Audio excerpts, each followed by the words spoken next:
കഴിഞ്ഞ കുറേ ദിവസങ്ങളായി നടൻ അലൻസിയറിനെ ചുറ്റിപ്പറ്റിയുള്ള ചർച്ച സോഷ്യൽ മീഡിയയിൽ നടന്നുവരികയാണ്. അലൻസിയർ പോലീസ് വേഷം ധരിച്ചിരിക്കുന്ന ചിത്രം പ്രത്യക്ഷപ്പെട്ടതോടെയാണ് സമൂഹ മാധ്യമങ്ങളിൽ ചർച്ച ആരംഭിച്ചത്. ഷൗബി ചൗക്കട്ട് സംവിധാനം ചെയ്യുന്ന വേറൊരു കേസ് എന്ന സിനിമയിൽ നിന്നുള്ള ചിത്രമായിരുന്നു അത്. ചിത്രത്തിൽ അദ്ദേഹം മെലിഞ്ഞു വളരെ ക്ഷീണിതനായിട്ടായിരുന്നു ഉണ്ടായിരുന്നത്. ഇതോടെ അലൻസിയറിന് എന്തു പറ്റിയെന്ന ചോദ്യം ആരാധകരിൽ നിന്നും ഉയർന്നു. അലൻസിയറിന് മാരകമായ എന്തെങ്കിലും അസുഖമുണ്ടായിരുന്നോ എന്നായിരുന്നു എല്ലാവർക്കും അറിയേണ്ടിയിരുന്നത്.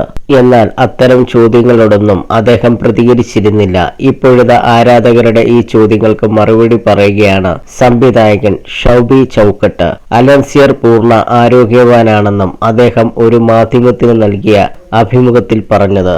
ചിത്രത്തിലെ വേഷത്തെക്കുറിച്ച് സംസാരിക്കാൻ അലൻസിയറിനെ കാണാൻ പോയ സമയത്ത് അല്പം വണ്ണം കുറയ്ക്കണമെന്ന് തമാശയ്ക്ക് പറഞ്ഞിരുന്നു. ഇതിനായി കുറച്ച് ടിപ്സും പറഞ്ഞു കൊടുത്തു. പിന്നീട് അദ്ദേഹത്തെ വേറൊരു കേസ് സിനിമയുടെ ലൊക്കേഷനിൽ വെച്ചാണ് കാണുന്നത്. കണ്ടപ്പോൾ ഞെട്ടിപ്പോയി. എന്തെങ്കിലും അസുഖമുണ്ടോ എന്ന് ചോദിച്ചപ്പോൾ സിനിമയ്ക്ക് വേണ്ടി ഡേറ്റിലായിരുന്നുവെന്ന് അലൻസിയർ പറഞ്ഞുവെന്ന് സംവിധായകൻ കൂട്ടിച്ചേർത്തു. ഷൂട്ട് തുടങ്ങിയപ്പോൾ അർദ്ധരാത്രി വരെ അദ്ദേഹം ഊർജ്ജസ്വലനായിരുന്നു. മാത്രമല്ല ദിവസങ്ങൾക്ക് മുമ്പേ ഡബ്ബിങ്ങിനെത്തിയപ്പോഴും പൂർണ്ണ ആരോഗ്യവാനായിരുന്നുവെന്നും സംവിധായകൻ പറഞ്ഞു.